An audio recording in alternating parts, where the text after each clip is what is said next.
Good morning friends. आप लोगों के लिए नेक्स्ट वीडियो था कि हड़प्पा सभ्यता का धार्मिक स्थिति यानी उनके धर्म पूजा पाठ जो भी हो उनके बारे में उस दिन वीडियो बना के डाले थे। लेकिन उस दिन कोई एक फ्रेंड जो कि खुशी नाम की है, तो उन्होंने कहा कि हड़प्पा सभ्यता की विशेषता क्या है। तो अच्छा लगा कमेंट देख के कि चलिए कोई तो मीन्स मेरे वीडियो को देख करके और कुछ क्वेश्चंस अपने आप में इम्प्रूव करके वो जानना चाहती है। ऐसे ही आप लोग को कोई भी प्रॉब्लम हो, कोई भी क्वेश्चंस अगर आप लोगों को पता करना हो या फिर जानना हो, तो प्लीज़ आप लोग कमेंट में बताइए, जैसे कि आज उस दिन बताया गया। तो हड़प्पा सभ्यता के बारे में चर्चा भी कर रहे थे और हड़प्पा सभ्यता के रिलेटेड ही विशेषताएं भी पूछी गई थी कि हड़प्पा सभ्यता की विशेषताएं क्या थी।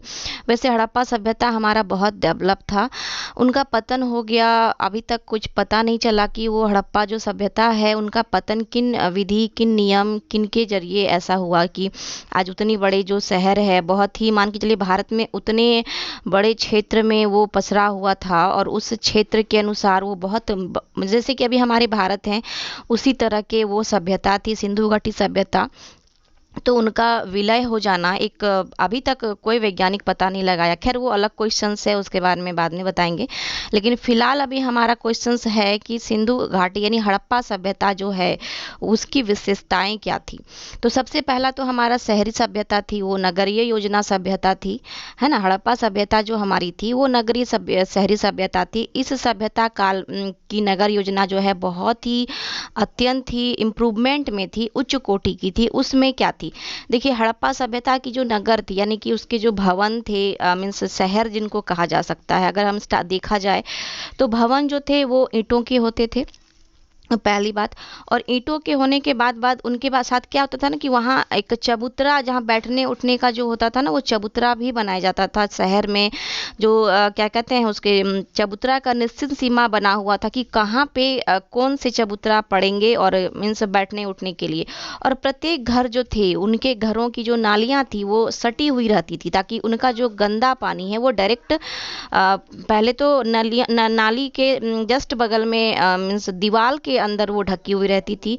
और तो और गलियों के साथ वो बने हुए रहते थे कि गली से अटैचमेंट हो नली का, और नली से वो पानी जो भी हो पानी वो पानी निकले।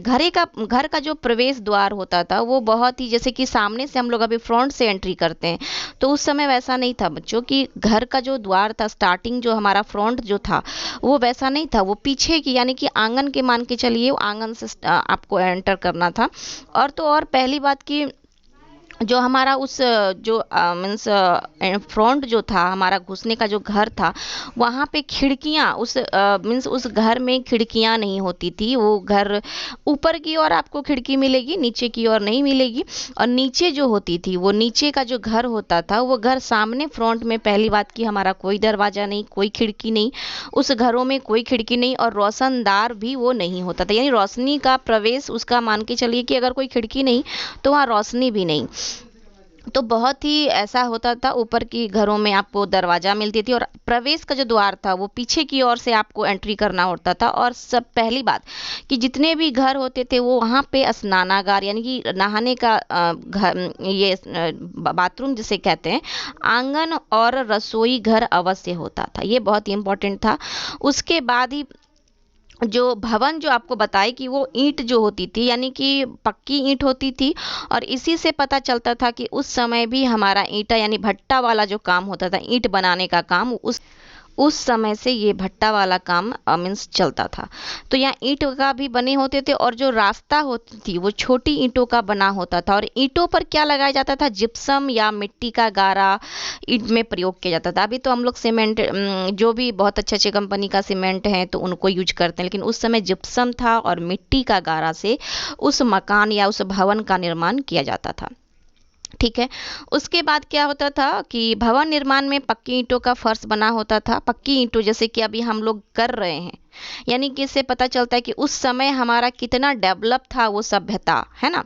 बहुत सारी बातों की पता चलती है, एक वीडियो में कंप्लीट नहीं हो पाएगी। तो उसके बाद वो जो होता था, उसके बाद उसमें जो क्या होते थे, घरों में कुछ चिन्ह प्राप्त हुए हैं, जैसे कि भवन और स्नानागार के गंदे पानी का निकास। क्योंकि अभी हम आप लोगों को बताएं कि वो नाली जो होता था घर के अटैचमेंट